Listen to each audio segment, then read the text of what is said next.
xaflad lacag loogu qaybinayo qaar ka mid ah agoomaha ku dhaqan magaalada Burco oo ay soo gaarsiisay jamciyadda Al-Khayriya ayaa maanta ka dhacday hotel Doora ee magaalada Burco. xafladani lacagta loogu qaybinayo agoomaha ee soo qaybqaabisay jamciyadda Al-Khayriya ayaa waxaa ka soo qayb galay mas'uuliyiin sarsare oo ka socota jamciyadda, gudoomiyaha xisbiga kulmiye ee gobolka Togdheer, gudoomiye ku-xigeenka golaha deegaanka ee magaalada Burco, mas'uuliyiin waxgarad waalidiin iyo marti sharaf kale oo tiro badan. ugu horeynba waxaa xafladani ka hadlay gudoomiyaha jamciyadda Al-Khayriya ee gobolka Togdheer, mudane Cabdifataax Miro Faarax oo ka warbixiyay lacagta deeqda ee ay maanta guddoonsiiyeen agoomaha iyo sida ay ugu qaybinayaan. anigoo ku hadlaya afka jamciyadda Al-Khayriya nagala qayb qaadato gada Khayriya xadiiskeeda runtii saddex boqol iyo dheeraad weeye. waxa maanta halkan lacagta aan ku guddoonsiinaa sida hore loo sheegay waa 200 dhowaad.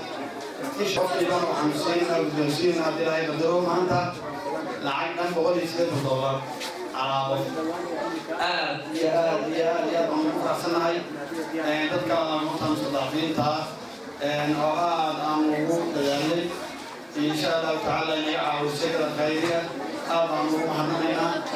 gudoomiyaha xisbiga kulmiye ee gobolka Togdheer mudane Sahal Aadan oo isna munaasabadani ka hadlay ayaa aad u soo dhaweeyay xafladani lacagta loogu qaybinayo agoomaha, isagoo gudoomiyuhu tilmaamay jamciyadda Al-Khayriya ay markasta hil iyo hooba la garab taagan tahay carruurta agoomaha ah. waxa kale oo iyaduna xafladani ka hadashay Nimco Xasan oo kamid ah waalidiinta dhashay carruurtani agoomaha, waxayna aad ugu mahadcelisay jamciyadda Al-Khayriya.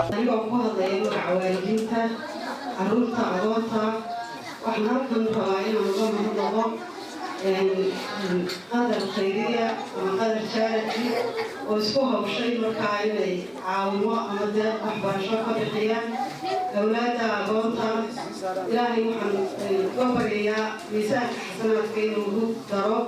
ugu dambeyntii waxay jamciyadda Al-Khayriya halkaasi ugu qaybisay agoomaha ku dhaqan gobolka Togdheer qadarkii lacagta ahaa ee ay soo gaarsiisay. si kastaba ha ahaatee maaha markii ugu horeysay ee jamciyadda Al-Khayriya ay wax u qabato agoomaha, balse jamciyaddan ayaa ah mid markasta u heelan inay garab istaagto agoomaha. Xabiib Saciid Xasan, Bulsha TV, Burco.